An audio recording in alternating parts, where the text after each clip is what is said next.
nice theme for this course, and truly our tonight's speaker is the epitome of the history of science professor, and is really central to our entire course. Angela Krieger is a professor of history in the program of the history of science here at Princeton. A brief background on Angela is that she got her bachelor's degree from Rice University, but had a double major, biochemistry and English, graduating in 1985, magna cum laude and Phi Beta Kappa. In 1991, she received her doctorate degree in biochemistry at UC Berkeley, and has been at Princeton since 1994. Two different times she spent a year as a visiting scholar for the Institute for Advanced Studies, first in the 1990s in the School of Social Science, and in this decade in the School of Historical Studies. She has been, and perhaps you still are, the director of graduate students, graduate studies in the program on the history of science. And I'm pleased to hear from Professor Krieger tonight that she has recently been promoted to full professorship here at Princeton. A brief review of a couple of her awards for you. She's had the National Science Foundation Career Award, and the President's Award for Distinguished Teaching from here at Princeton, as well as the National Science Foundation Scholars Award. Angela has either written or co-edited 4 books. First one was called Feminism in 20th Century Science, Technology, and Medicine. Secondly, The Life of a Virus, Tobacco Mosaic Virus. Thirdly, The Animal-Human Boundary, Historical Perspectives. And recently published is the 4th book that she's edited, The Science Without Laws, Model Systems, Cases, and Exemplary Narratives. And tonight, Professor Krieger, the topic is called, as you can see up here, Atoms for Peace and Health, the Consequences of the Manhattan Project for Biology and Medicine. Please welcome Professor Krieger.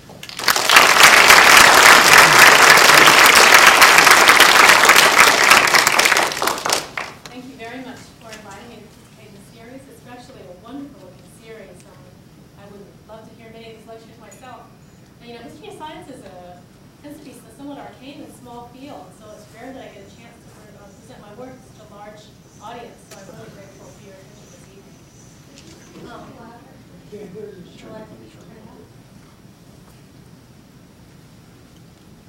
Is this better? Can you hear me more clearly? Okay, I'll try to project as well. Okay. Okay.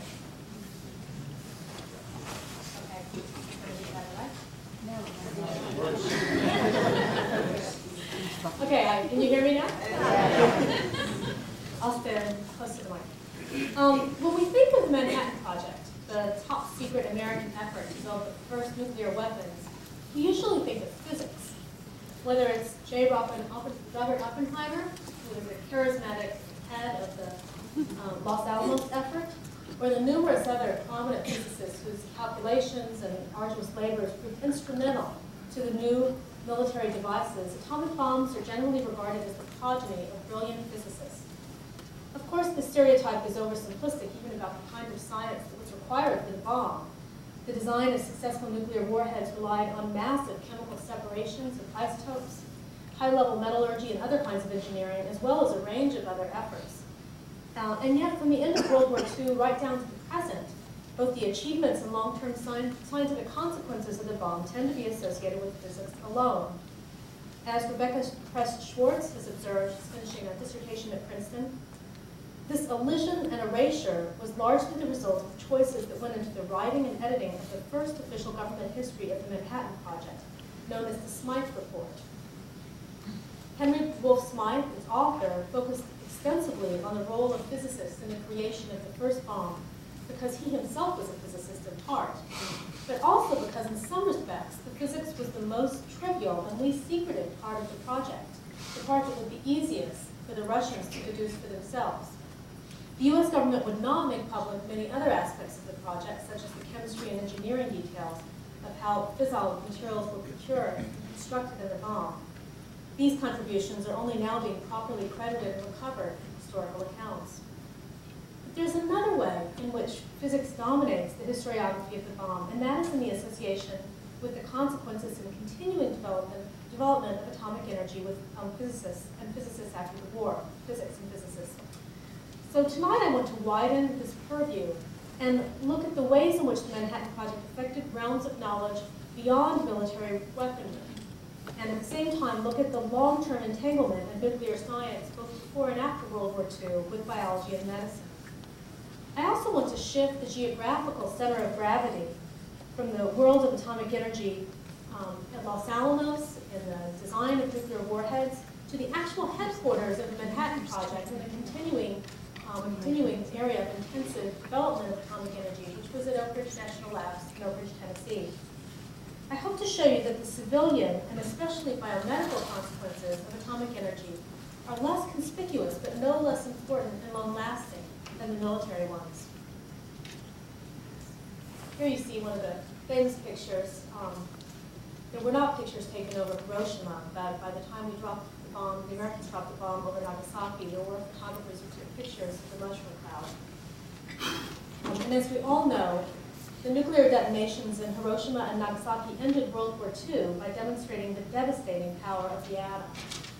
As the smoke cleared, the U.S. government turned swiftly to publicizing the peacetime dividends of nuclear knowledge, and among these were radioisotopes. Pioneering biomedical uses of radioisotopes had preceded the atomic age by 2 decades. But in general, production of radioisotopes remained small scale until the development of nuclear reactors for the American bomb project in the 1940s. Even before the war ended, leaders of the Manhattan Project proposed to convert one of the large graphite reactors that had been built for the project into a production site for civilian users of radioisotopes.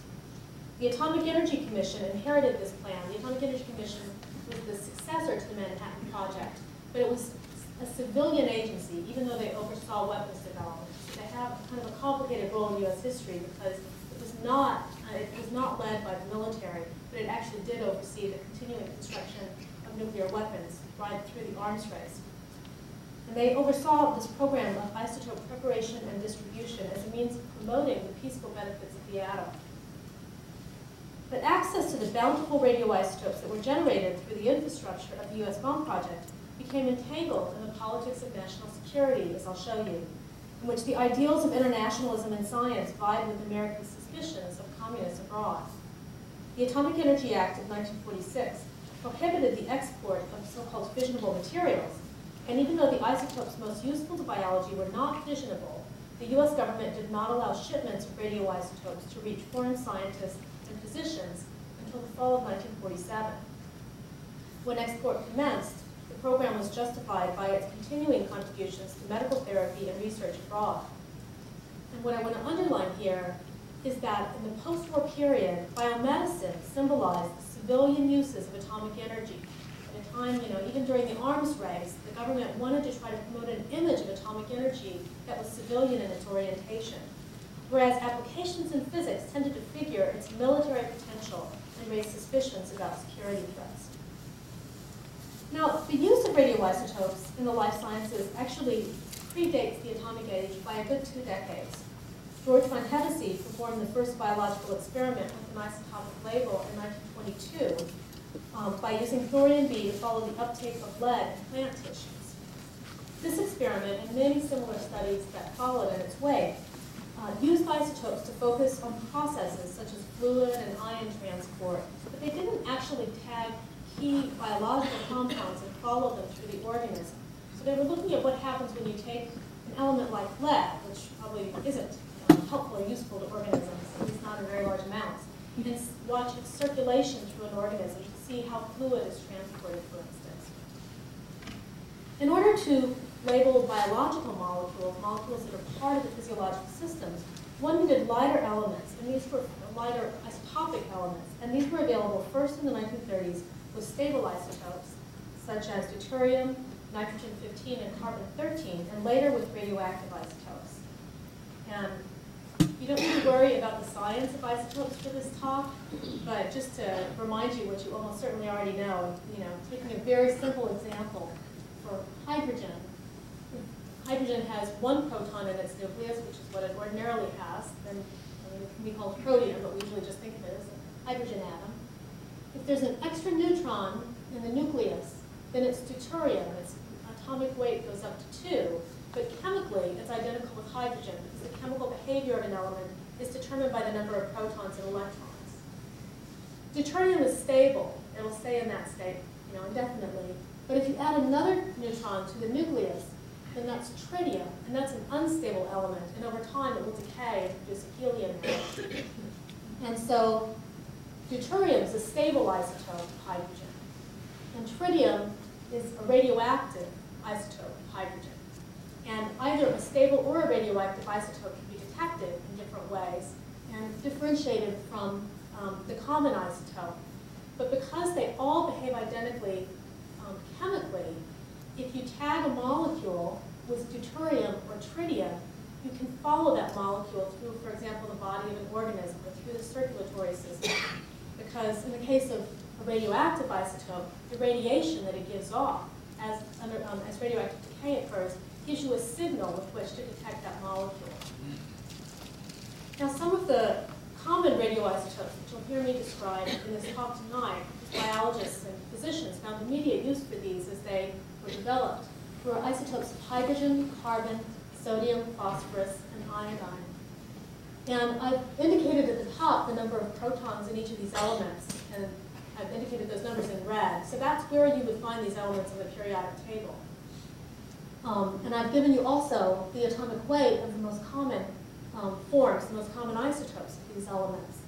And as you can see, some of them have commonly available stable isotopes, such as deuterium or carbon-13, and all of them have commonly available radioactive isotopes. So tritium in the case of hydrogen, which has a half-life of 12.3 years, it really sticks around a long time, but not as long as carbon-14, which has a half-life of over 5,000 years.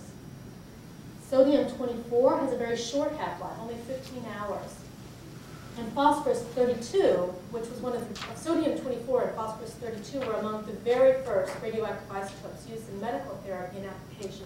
Phosphorus-32 also has a relatively short half-life of 14 days. Iodine-131, which was also first used in medical applications very early on, has a shorter half-life of 8 days.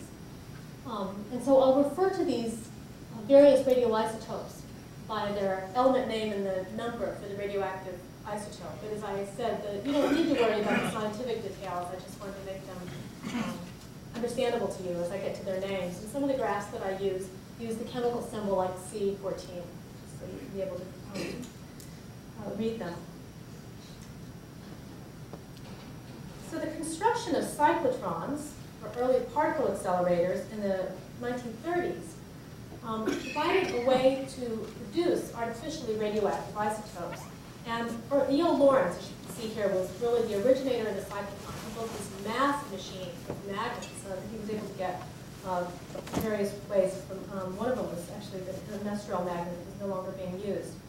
And they were very useful for understanding just basic nuclear physics. You could accelerate particles and analyze them.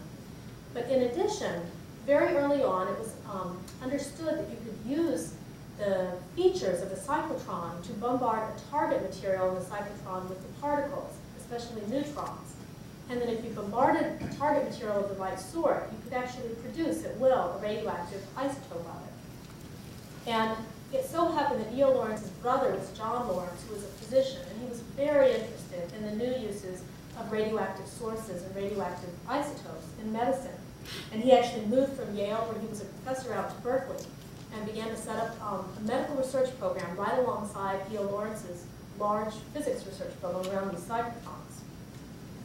One of the first things that John Lawrence tried was to develop neutron therapy to treat tumors and cancer. And here you see they built a neutron port right off of the cyclotron to channel the neutrons to a target spot on the body. And you can see here an individual, Robert Penny, being treated right at the neutron port. But it was also attractive to use the cyclotron to produce very specific radioactive isotopes that might be physiologically important. But it required a lot of cyclotron time to do this. And so there was a competition for the cyclotron time between the physicists and chemists who wanted to use it for nuclear science and the physicians who wanted to use it to try to promote biomedical applications. And in general, and especially by the late 1930s, it was the medical applications that were paying for new cyclotrons, even at E.O. Lawrence's facility. And so they really had a lot of clout in determining who got to use cyclotron time. The National Cancer Institute, when it was founded in 1937, had a very small extramural grants program. And the physicist E.O. Lawrence was one of the very first recipients of an NCI grant. It was precisely in order to be able to use these radioactive sources and isotopes for treatment. So consider phosphorus-32, which John Lawrence was administering to leukemia patients, even as he and his co-workers utilized it in pioneering studies of metabolism in animals. To make one clinical dose of P32 in 1938 required running this 37-inch cyclotron for a day and a night. The situation was even bleaker for iron-59, whose starting material, iron-58, was so rare that scarcely enough of the isotope could be made for tracer experiments. Now, by the late 1930s, phosphorus-32, they were able to develop a procedure to produce it in more quantity and more rapidly. But it was still a very scarce commodity, and as soon as John Lawrence began publishing papers indicating that one might use it to treat leukemia, there were physicians all over the country that were interested in obtaining phosphorus-32 themselves. So biomedically useful radioisotopes spawned a great deal of interest, both among physicians and also among biologists. And just to show you one example of a biological use, this is a radioautograph of the tomato leaf, as you can see, showing the distribution of radiophosphorus in the tomato plant after it's been grown in a solution containing radiophosphorus. And this radiophosphorus was prepared in the Berkeley cyclotron and then given to these 3 Berkeley scientists, agricultural biochemists, who then were using it to understand the way in which phosphorus is taken up by a plant and distributed in the leaves. So in 1937, Ernest Lawrence was supplying about half a dozen biologists with these sorts of radio labels. And they, radio labels were being used in animal studies as well to begin to understand how it is that elements taken up by animals are digested and metabolized. And the demand increased so much that soon Lawrence assigned his radiochemist, Martin Kamen, to be the production point person for making radioisotopes for local distribution on the Berkeley campus, and also to send them to scientists in other countries as well as other states. And Kamen himself got so interested in the biological applications of these radioisotopes that he shifted his own research program from chemistry into biochemistry. In conjunction with plant biochemist Zeb Hassett and cyclotron chemist Sam Rubin, they began to investigate the fixation of labeled carbon dioxide in green plant photosynthesis. This was very pioneering work that was published in the early 1940s. But experiments using the biological isotope they had, which was carbon-11, required definite proximity to a cyclotron because the half-life was only 21 minutes. So you couldn't even take it down to Stanford. I mean, you really had to be able to use it and detect it right there. The radioisotope carbon-14, with its half-life of over 5,000 years, was actually first discovered by Kamen and Rubin in 1940, and it offered an incredibly good alternative for the uses of radiocarbon in tracing experiments.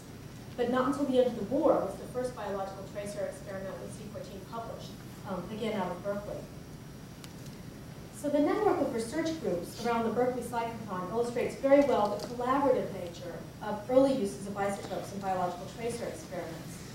In general, both production and consumption were local, and often the collaboration was reflected in co-authorship, such that Kamen was a co-author on various publications that came out of these efforts.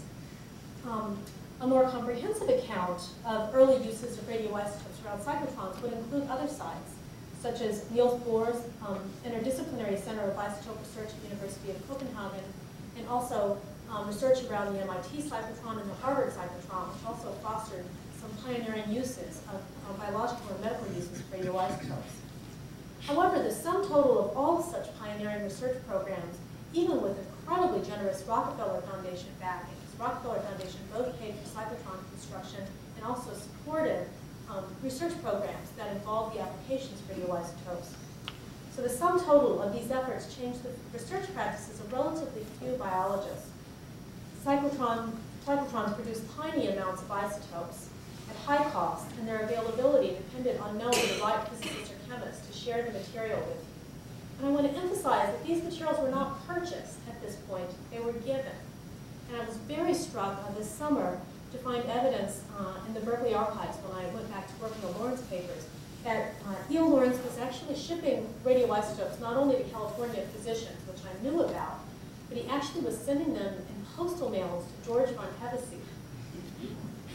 And this occurred even early into World War II, after the Nazi occupation of Denmark. He was still sending, postal mail envelopes of radiophosphorus for a time to George von Hevesy, and it was because he so admired George von Hevesy's work in this area.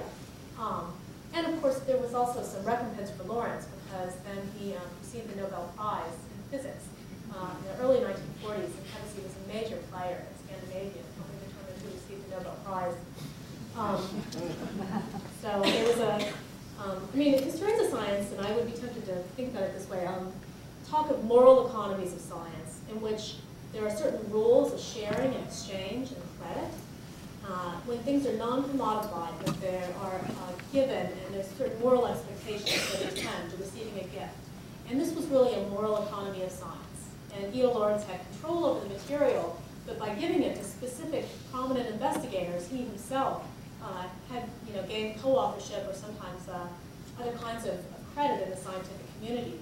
George Whipple, who did a lot of important work on iron metabolism in the late 1930s and early 1940s at Rochester, was also a recipient of iron isotopes from Berkeley.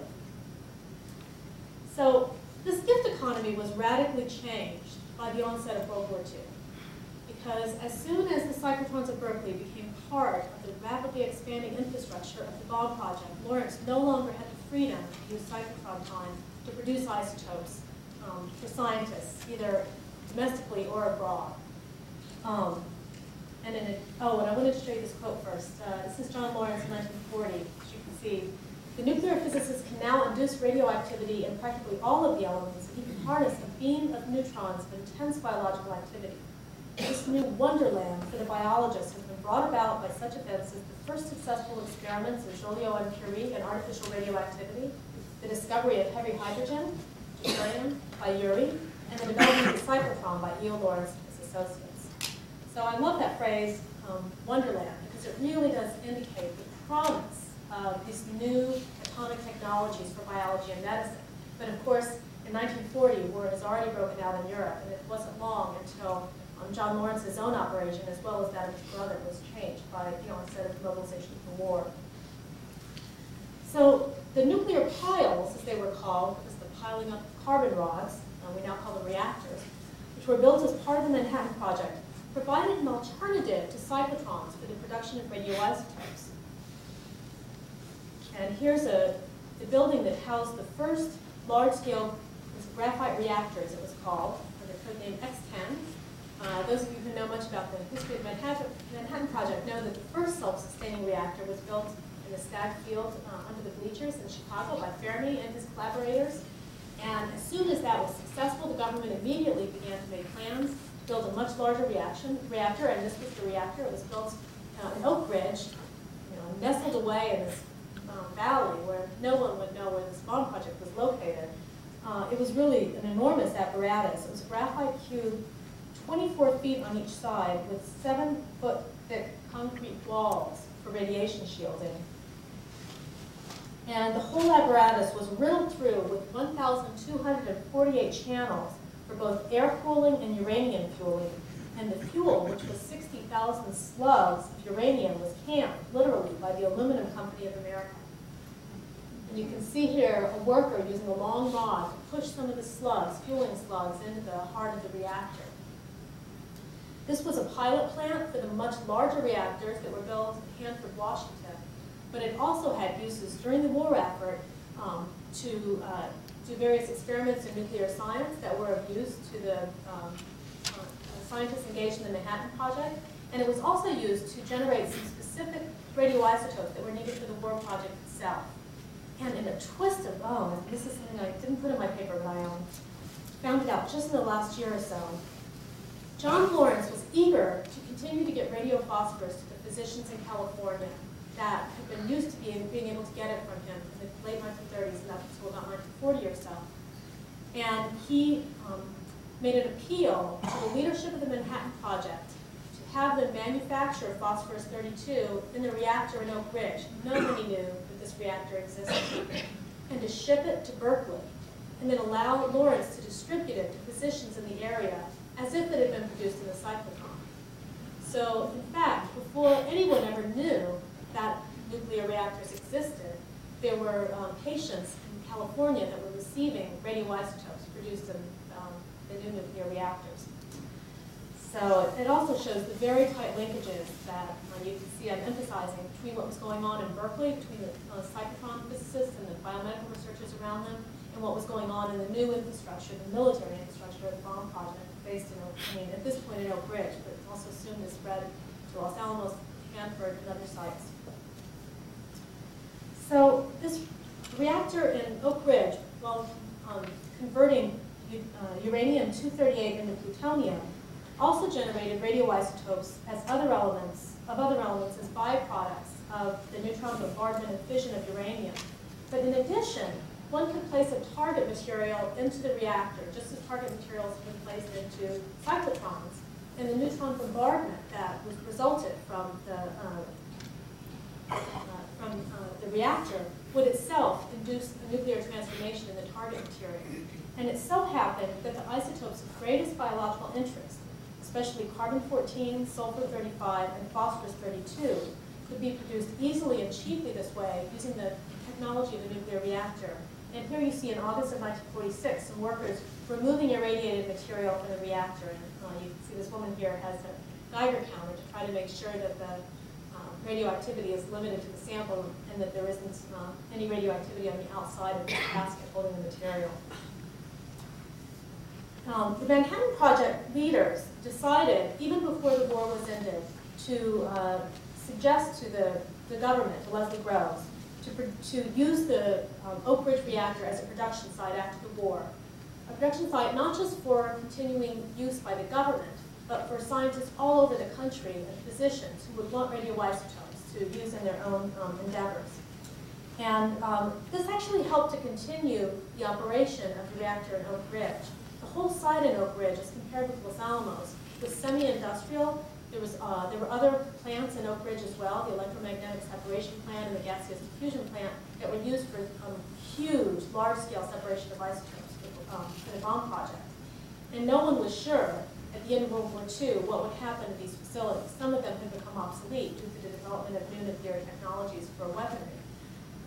And so the leaders of the Manhattan Project were very eager to see atomic energy dedicated to civilian use as well as military use.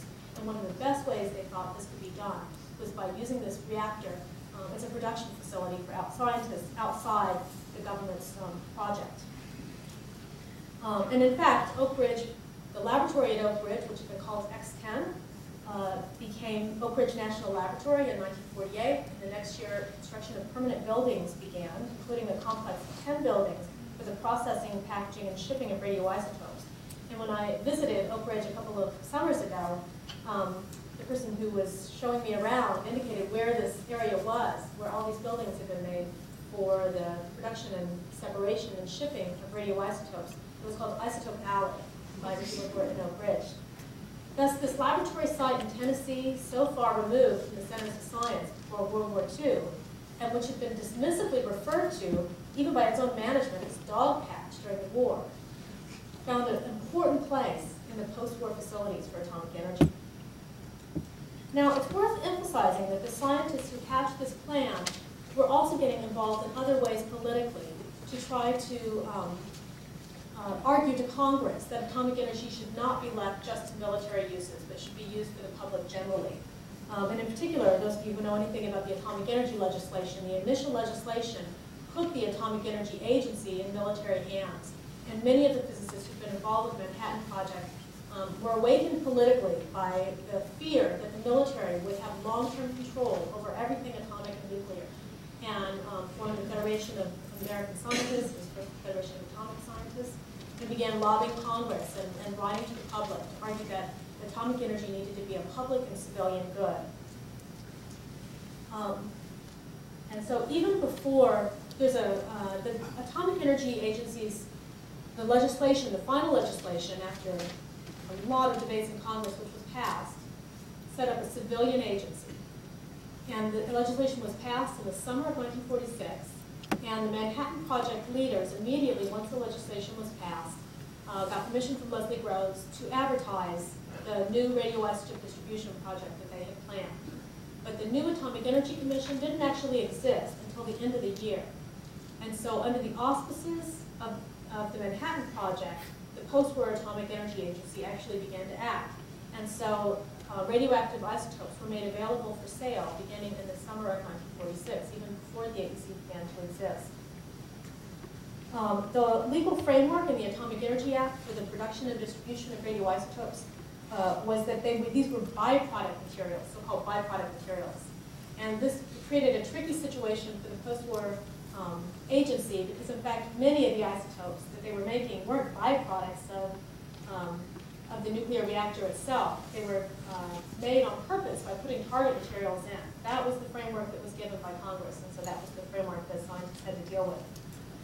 So the day after Truman signed legislation into law, on August 2nd, 1946, the first shipment of radioisotopes was made, and it was actually a staged event right in Oak Ridge. 1 millicurie of carbon-14 was delivered by Eugene Bigner, who was the director of Oak Ridge National Laboratory, to cancer researcher E.B. Cowdery. Cowdery was from the Barnard Hospital in St. Louis, and that conveniently happened to be the headquarters of Monsanto, which was the contractor for Oak Ridge. So there was a nice local connection with Monsanto there. And you can see here that it was really a photo opportunity. If we go to the next slide, these are all the newspapermen and journalists that were there to witness the event, and they'd actually all been flown in by the Manhattan Project to do their press releases on it. There was a lot of correspondence that went around the agency to try to figure out where these civilian newspapermen could go at Oak Ridge without accidentally uncovering secure materials that were sensitive in terms of security. Now, as the AEC's radioisotope distribution program got underway, the one politically difficult issue that the commissioners faced was whether to allow radioisotopes to be shipped to foreign laboratories. And part of this was a fallout, if you pardon my pun, from the congressional debates over the atomic energy legislation, because those who had argued for military control of the agency were very unhappy that it was a civilian agency. And they wanted to try to show that the civilian agency couldn't manage security. So there were allegations that began to be made about materials that were missing from the national labs, or other kinds of security lapses. And Commissioner Louis Strauss was politically conservative, was deeply involved in these, in passing information to conservative critics of the agency. And so the commissioners at this time were receiving complaints from scientists abroad. They couldn't get any radioisotopes. And there were newspaper editorials in the summer of 1947. Oak Ridge received 73 unfilled requests for radioisotopes. And David Lilienthal, who was chair of the commission, viewed his decision to try to promote export of radioisotopes in terms of the Marshall Plan that the U.S. had developed. He saw the export of radioisotopes as explicitly aligned with our efforts to rebuild Europe and to try to solidify scientific friendships and goodwill. And so when it finally came to a vote, it was a 4-to-1 vote to permit export. Louis Strauss voted no, but export did commence in September of 1947. And you can see here a map of where the first 2 years' worth of shipments went to foreign countries. And I'll just point out one or two things. So Argentina received the most shipments in South America. You see Canada received a lot of shipments, even though within a relatively short time, Canada had its own nuclear reactor in Chalk River. Similarly, Sweden received the largest number of shipments in continental Europe, and the UK also received a lot of shipments, 97 shipments, and Australia. And in fact, South Africa, which was also associated with the Commonwealth, the British Commonwealth, was also a major recipient. There's more than I could say, but I won't about this. But what I wanted to emphasize to you is the way in which, even after this export program began, it continued to be a lightning rod for criticism from conservative politicians. Such that when the ABC expanded the program in 1951, they felt a burden to try to argue that this really was a safe program. They wrote in their press release, "There is nothing secret or evil about radioisotopes in the forms in which they are sold in this country and abroad." While their utilization cannot significantly advance the atomic energy programs of nations, they can contribute and are contributing significantly to advancements in basic science, medicine, agriculture, and industry. As of today, isotopes constitute the single most important contribution of atomic energy to peacetime welfare. That statement in and of itself is very significant, and it reflects in part the failure of the domestic nuclear power industry to develop, so that the only civilian dividend that was left, that was evident, was radioisotopes. And just to read the last line, enlargement of our isotope export program is, we feel, in keeping with the foreign policy of the United States, which calls for aid to foreign nations in peacetime development. There were still conservative politicians who were not happy with this, but ironically, by this time, the U.S. had long lost their atomic monopoly. Britain and Canada had their own export programs, which were more liberal. And so the U.S. felt like if we were going to have any credibility left in terms of civilian goodwill and foreign relations, we needed to be as liberal as we could with radioisotopes.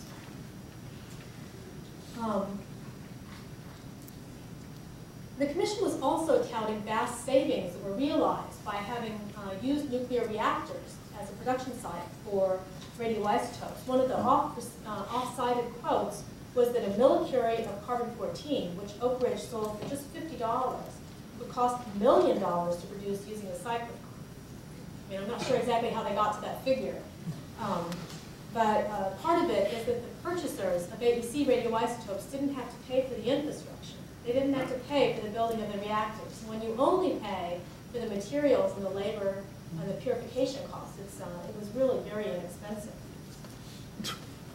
Oh, and I wanted to show you, this is a little cartoon of Paul Aebersold, who had been very instrumental within the Manhattan Project in laying out the framework for the isotope distribution program. And he became a bureaucrat in the AEC, overseeing the isotope division, and then was promoted to become, especially after Atoms for Peace, to promote international uses of radioisotopes. So you see him going around the world, Mr. Isotope, with his atoms. Now, the agency especially promoted the use of radioisotopes in the control of cancer. In this way, the federal government joined up with the American Cancer Society and many other groups in the large, widespread fight against cancer that was very current and popular. And their main spur to cancer research and treatment was to subsidize radioisotope shipments. Beginning in April 1948, the Commission made radiosodium, radiophosphorus, and radioiodine free of production costs for use in cancer research, diagnosis, or therapy. And you can really see this in the distribution patterns of radioisotopes. Iodine-131 and phosphorus-32 were far and away the most commonly purchased radioisotopes, and this was due to the preponderance use of these isotopes in medical therapy. Phosphorus-32 was used for some diagnostic functions, but also for treatment of a condition called polycythemia vera, which is an overproduction of blood cells. And iodine-131 had already been found to be effective in treating hyperthyroidism. Now, ironically, in neither one of these cases were these malignant cancers. The early hope was that radioisotopes would be magic bullets to eliminate cancers in specific organs. And this hope was really never realized, but it became an important tool in some medical therapy, and even more importantly, medical diagnostics really began to take off with the use of radioisotopes. And this was something that was very unappreciated or underappreciated by leaders in the Manhattan Project and scientists in the 1940s. But in the end, the greatest contributions to the fight of cancer were not through therapy, for radioisotopes specifically, at least into the development of cobalt-60. They were not so much therapy as diagnosis, and they're still extremely useful in all kinds of medical diagnoses. And then just to give you a few other of the AEC's own graphs, you can see medical therapy overwhelms other uses of radioisotopes among the purchasers. Animal physiology is the next category that they give, but this too is in the realm of biomedicine. And I would just emphasize to you that whereas other aspects of nuclear technology and science may have been tremendously important to post-war physics and chemistry, when it came to the radioisotope programs, most of the purchasers were involved in biology and medicine. They were not physicists and chemists. And then lastly, you can see here the rapid increase in the number of shipments going out from the Atomic Energy Commission, and this increase just continued to go up on an upward curve.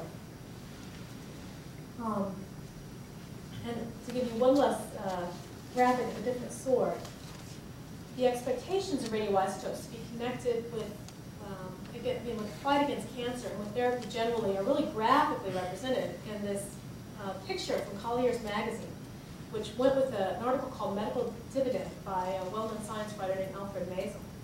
You can see, he says, the first benign results of atomic bomb research have been new tools for medical scientists which promise cures for hitherto incurable diseases. There's much that might be said about this image, but part of what it illustrates is that, especially in the early years, despite the accounts that came out about the human suffering in Hiroshima and Nagasaki, in general, radioisotopes were not connected with fear and danger so much as with hope. And this is in part because not until the fallout debates of the 1950s, when people began to understand that radioisotopes could get in the milk supply and in foods and in the environment and might actually pose a hazard, not until the mobilization of the public around those issues did people fully appreciate the dangers, the ordinary dangers of radiation sources. So in response to the AEC's multifaceted program, not surprisingly, consumption of radioisotopes increased rapidly, as I've already shown you. And this played out also in publication. You can see this in publications. This is a figure that was put together by a scientist in a monograph he wrote on radioactive isotopes and biochemistry. And what it shows is that American scientists were already using radioactive isotopes in 1945 in their major biochemistry journal. I mean, this is really remarkable that already 1% of the papers use radioactive isotopes. It's essentially all of those are from cyclotrons, and probably most of them were getting it from E.L. Lawrence, or many of them. But 10 years later, 39% of the papers in the JBC have radioactive isotopes as part of the methods that are being used. And stable isotopes were also being used in this time period. By contrast, none of the major European organs, publication organs for biochemistry, show really any use of radioisotopes at the end of World War II. And even in Britain, which had its own atomic installation and radioisotope distribution, the increase was not as great. So the consumption of radioisotopes and the pervasiveness of this new technology in American laboratories was really notable. As Hans-Jörg Weinberger has put it, it was, so to speak, big science coming in small pieces. So what I'd like to do in my remaining few minutes is to show you some of the ways in which radioisotopes were used. First of all, there was a distinction between the use of radioisotopes, or at least a conceptual distinction, which was recognized by people in the agency and scientists as well, between the uses of radioisotopes as radiation sources and as tracers. In general, tracer uses tend to be used in research. So you put radiosodium in a solution that's taken up by a plant or given to an animal, and you trace the movement of that radioisotope through the body, through the organism over time. By contrast, radiation sources tend to be used to treat in therapy and especially cancer, although other therapies as well.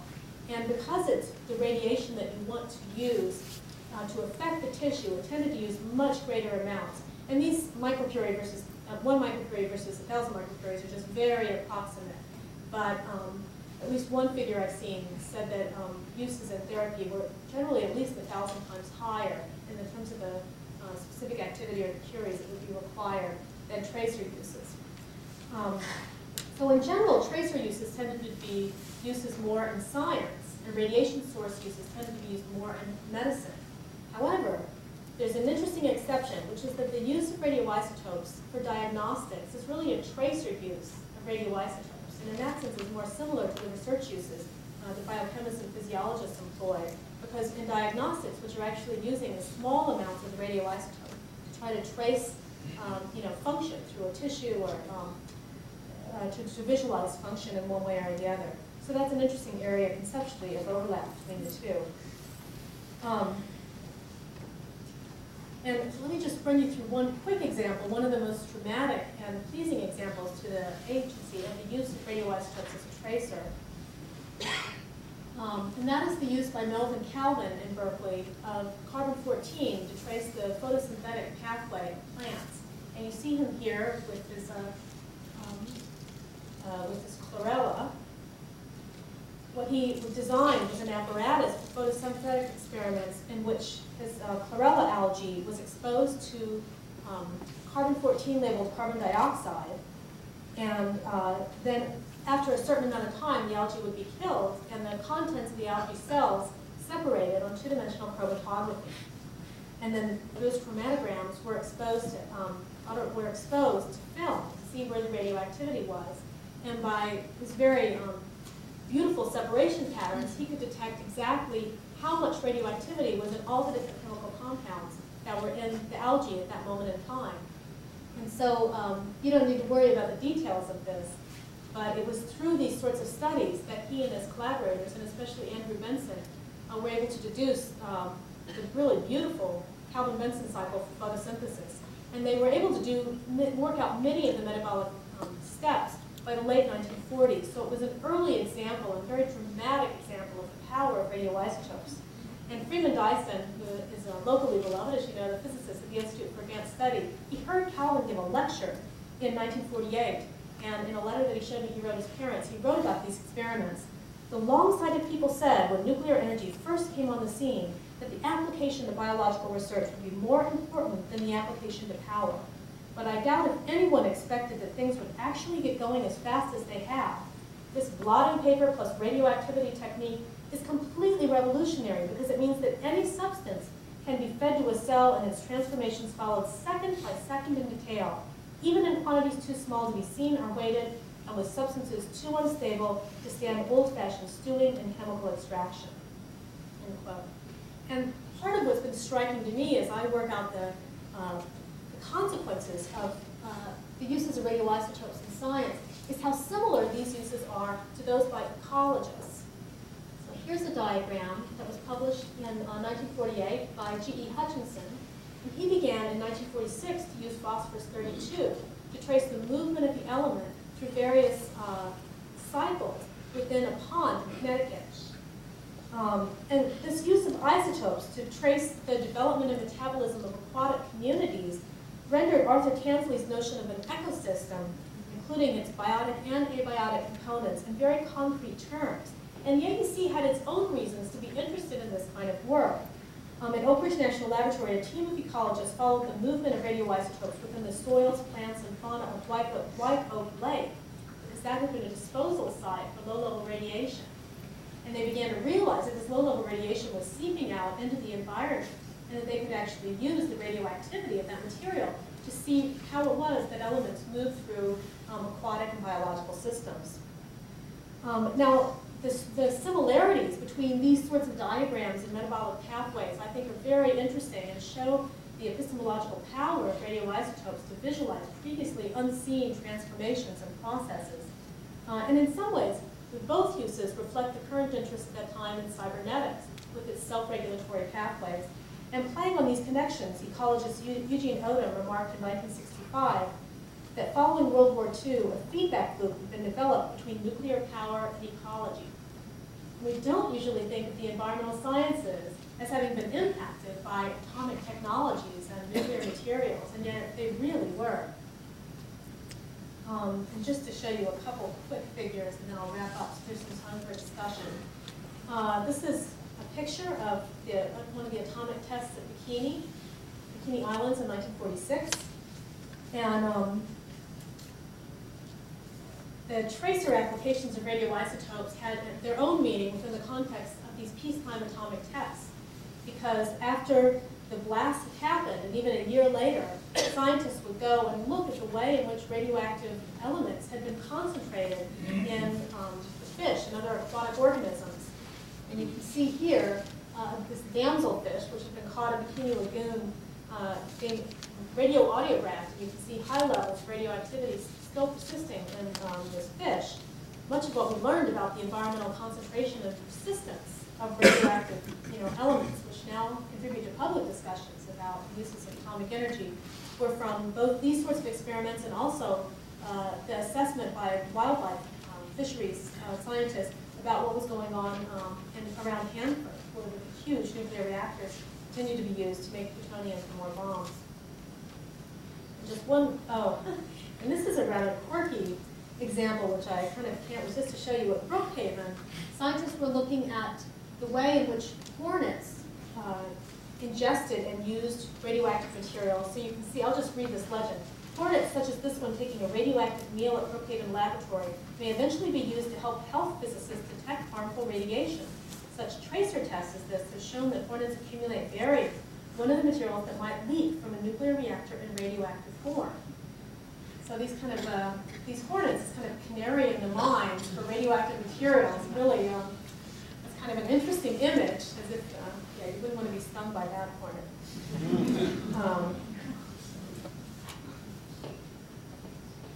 And then one last quick, you don't need to worry about this figure, but iodine metabolism was also being worked out using radioactive elements by physiologists in the post-war period. And very famously, Rosalind Yalow and Solomon Bersin, who received the Nobel Prize in, he didn't live long enough to receive it, she received it in the 1970s, were able to use their physiological studies of iodine in the blood to develop a technique for detecting tiny amounts of antigen, which is called radioimmunoassay. And this is still a very widely used technique for detecting various kinds of substances. And it's just a picture of Rosalind Yalow with one of her guinea pigs, because initially the serum for getting those antibodies was actually derived from guinea pigs right in her own laboratories. So what I've done is tried to depict for you in a very sketchy way both the origins of the radioisotope distribution program in the U.S. and some of its consequences for post-war biology and medicine, many of which continue right up into the present day. And I've also tried to show you the way in which the cyclotron-based gift economy of radioisotope exchange gave way to a commodified, government-driven economy. And in fact, the government itself conceptualized the consumption of radioisotopes in terms of thousands of curies going out, kind of an economic market model. And you can see here, this is one of the AEC's figures, the way in which they depict the rapid growth in the total number of curies that have been shipped out of Oak Ridge National Laboratory to researchers and physicians all over the country and indeed the world. And the one concern of the agency is this little inflection point, which is when they stopped offering isotopes for cancer therapy, research, and diagnosis for free. So you see a slight decline then in the overall curies shipped, but then it picks right back up. So they had an economic model themselves of the kind of supply and demand which drove the consumption of radioisotopes. And yet this was an entirely subsidized system. People paid very little for these radioisotopes compared to the cost of reactors. So on the one hand, it's a market economy of some sort, but it's really government policy made manifest in transforming the sciences at this moment in time. I mean, for myself, I've become convinced that if the government hadn't set up this program, that radioisotopes would never have penetrated laboratories and hospitals as rapidly as they did. It was the affordability and the government's programs for promoting their use that really got this new technology there. I think that's my last slide. So thank you very much for listening to my talk.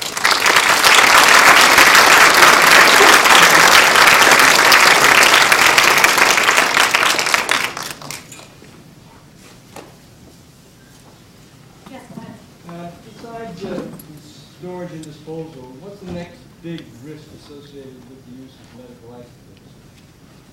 That's a hard question for me to answer because historians only predict the past. And we're 100% accurate. I honestly don't know.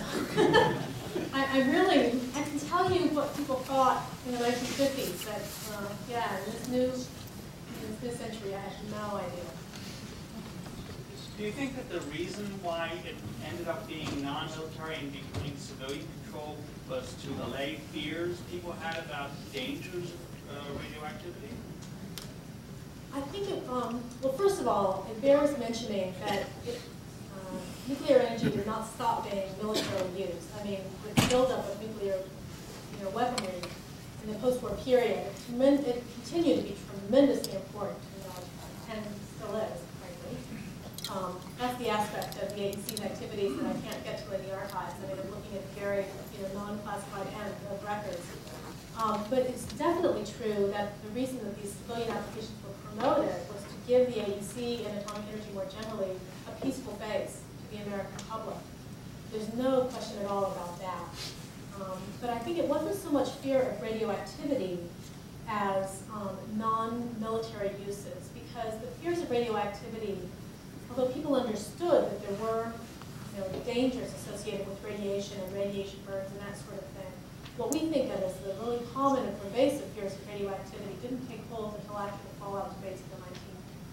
I mean, there's ambivalence in the late 1940s, but Paul Boyer in his book, I don't remember the title, he did a whole study of popular images and understandings of atomic energy and really shows the great hopefulness that's associated, especially with things like isotopes in the post-war period. Maybe not so much with plutonium, but with these small radioactive elements.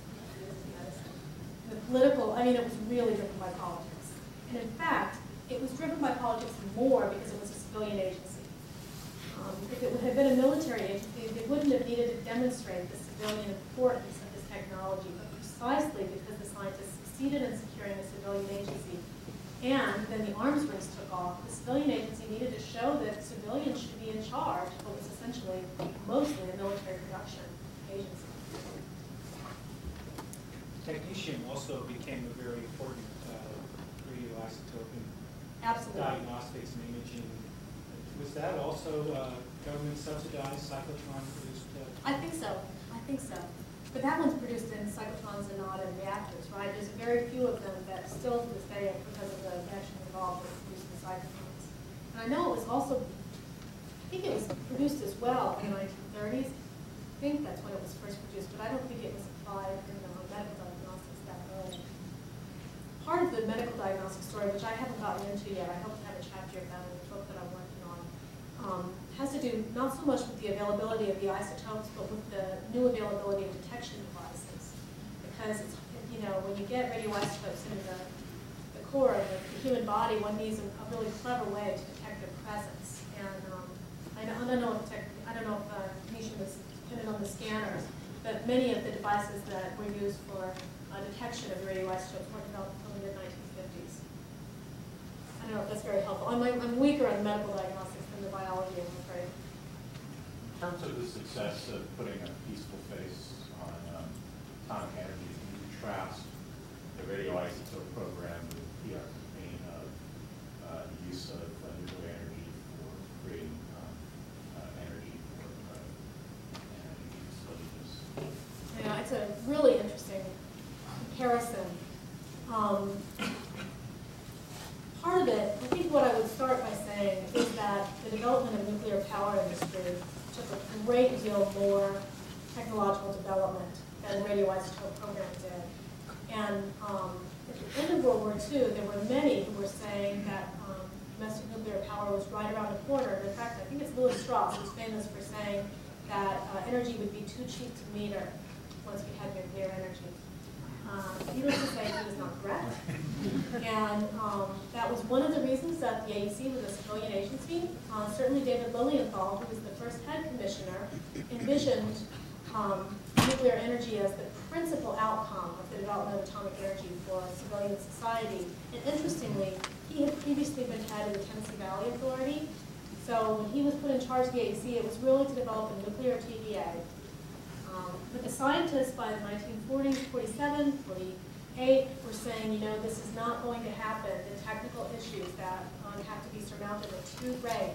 And in the 1949 semi-annual report, there was an appendix from the scientific advisory group basically saying domestic nuclear power is not going to happen anytime soon.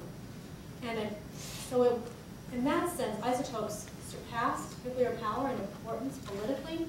But Eisenhower, when he launched the Atoms for Peace program in 1953, again began to push very hard on the domestic power industry, power development.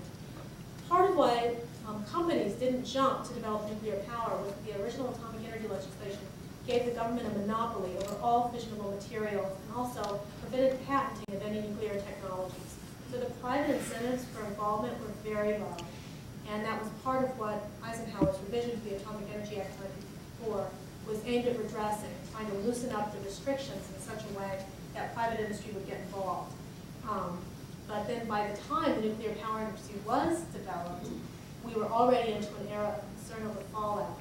So in that sense, the nuclear power industry never had the benefit of the kind of greater optimism that surrounded much atomic energy in the late 1940s. So the lag, I think, had political and public consequences as well as technological and regulatory origins. It's a great issue, and I don't know nearly as much about nuclear power as I do about these applications. But this is actually why the AEC, in the end, went through institutional transformations to become the DOE, because the AEC was charged with both regulating and promoting atomic energy. And by the 1970s and 1980s, as people felt very uncertain about whether nuclear power was something that they wanted in their neighborhoods and uncertain about the effects of radioisotopes and the ecosystems, there was a lot of outcry that this was conflict of interest, and the government needed to separate the regulatory and promotional facets of atomic energy. And so this is why we have now the DOE and the Nuclear Regulatory Commission. Very deep in the New York Times this week, perhaps you saw an article that I think said that the state of South Carolina has decided to stop accepting medical waste and other radioactive materials from many states, except 2 or 3. I think New Jersey had a contract that they would accept it. What's the history of the realization of the importance of finding permanent waste sites, especially for medical uses? That's a really good question, and I don't know the full story, but early on, the policy of the AEC was that low-level radioactivity could basically just be dumped, and only high-level radioactivity needed to be stored and protected in some way, usually in solid form. So even as these radioisotopes began to go out into laboratories and hospitals all over the country, there were not as strong guidelines as we might wish there had been about the ultimate disposal. Now, it's worth pointing out that many of the radioisotopes that were being most used in this time period had a very, very short half-life, especially phosphorus-32 and iodine-131. And the vast majority of the shipments were those 2 isotopes. So, in that sense, although they probably did contaminate many areas, and water, knows exactly what happened to those isotopes as they were disposed of by clinics, they were very short-lived. But by the 1960s, it was growing concern about especially low-level radioisotopes in the environment. And my understanding now is not only that, it's for laboratories as well, that disposal of radioactive waste has become very burdensome. And that's part of what's motivated a shift to other techniques of visualization. And I've heard it said, and I actually don't know enough about the medicine involved, that the new generation of detection devices, visualization devices, and scanning devices, ultrasound, and all the different new devices that are being developed for diagnostics are likely to supplant many of the nuclear medicine uses for radioisotopes. So this may be a technology of studying its obsolescence, I'm not sure. But some of you who are involved in medicine may know better than I. I know that iodine-125 is still being used for drug detection by the federal government in radioimmunoassays because it's more precise than many of the other ways of detecting drugs and the military, especially. Yes? I came across a book with 8 lectures by Oppenheimer in the 1950s, and it was all about the complementarity of atomic energy. There's so much that's judgmental, and the lecture was great in being descriptive instead of judgmental. Now, what official role, if any, did he have in this program? It's a great question. Early on, he was a very strong advocate of the radioisotope program. And I mentioned that it was controversial among conservative politicians. And in 1949, 2 years after the export program, there were many conservative politicians that were very angry with the AEC, who launched investigative hearings of the agency. And one of the things that they criticized about Lilienthal and the agency was the radioisotope distribution program, because Strauss had dug up some instances in which radioisotopes had been shipped to military research agencies, especially in Norway. There was this one particular shipment of iron to a military research organization that he was furious about because he felt like this might compromise national security. And there's a very famous interchange in these hearings between Oppenheimer and Lord Hickenlooper, who was one of the conservative congressmen that opposed sharing atomic materials with anyone outside the country. And Oppenheimer made this very strong case for the distribution of radioisotopes to other countries, and said that basically it's our moral obligation to give radioisotopes back to Europeans who developed much of the science that was underneath, the reactor technology and radioisotopes generally. And Hickenlooper was really pressing him back on this. And many people see in this interchange, and Louis Strauss was also deeply critical of Oppenheimer at this moment. Many people see in this interchange the seeds of resentment that led to the retraction of his security clearance in 1954. So it's not as if of Oppenheimer's entire agenda at this time period was radioisotopes. But at a critical moment, he was very publicly supportive. And in ways that he was a little bit disrespectful to the congressmen and suggested that they didn't really understand what they were talking about because, you know, he was, it's interesting to think about what the long-term consequences for him were. But it's not as if he did his own work in this area. It's rather that he really became an important public statesman for the use of atomic energy. And he continued to approve of the use of atomic energy after World War II for military purposes. It's not as if he was a pacifist in any way. And yet he had very strong critics among the more conservative members of Congress who were suspicious of his politics. How active is the U.S. government today in manufacturing sale? Not very active. In fact, they pulled out of the business largely, when they began to pull out in the 1960s. So the reactor that I featured, it was really the center of the radioisotope distribution program in Oak Ridge, was shut down in 1963. And part of it is that after the Atoms for Peace program, the dissemination of nuclear technology and reactors became much more widespread. Many universities had their own reactors, as well as companies could afford to have their own reactors. So there was really no reason that the government had to be, you know, the industrial supply side. Now I was able to see one of the reactors in Oak Ridge when I visited there, the hyper reactor, and for particular unusual isotopes, the government still does make them for scientific research. But by and large, when radioisotopes are used in, you know, in applications today, their origins are not necessarily with the DOE.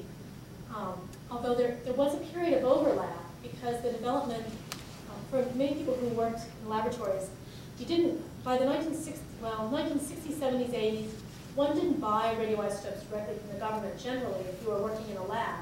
If you were a biochemist, for instance, you would buy a radiolabeled compound for the very precise thing you needed to do your assay or the study that you were engaged in. And there were a whole set of commercial companies that made these radiolabeled compounds available. Most prominent was New England Nuclear, that's what it was called, before it was bought by DuPont. And what had happened is that the companies bought the radioisotopes from the government. And then they synthesized the compounds that scientists needed, and then sold those to the scientists. So it was a secondary distribution system. So I think that was part of why the role of the government as the supply side became kind of lost from memory or lost from view, is that in fact there was a lot of commercial development around supplying laboratories and also hospitals by the 70s and 80s. So, and it was at that point that the government was also pulling out of producing radionuclides. What part will the radioactive program for the research have on global warming? I have no idea. Asking me to predict the future, and that's not my trade. You have an opinion? Well, I mean, certainly radioisotopes continue to be used, you know, in dating, and radiocarbon dating in other ways. It's been used in all these other sciences and so forth. It seems logical that that will have at least some minimal positives. Oh, I would think so, but I really don't know. And the other thing is that, you know, now we're in an age of computer simulations and not just, you know, wet lab studies. So many of the decisive experiments for global warming are being done in silico, not in vitro. So, but I'm sure that radioisotopes still play a role. There's nothing being done in that now. I just can't say. And I know biology best, so once you get out into the earth sciences, I can't tell you as much.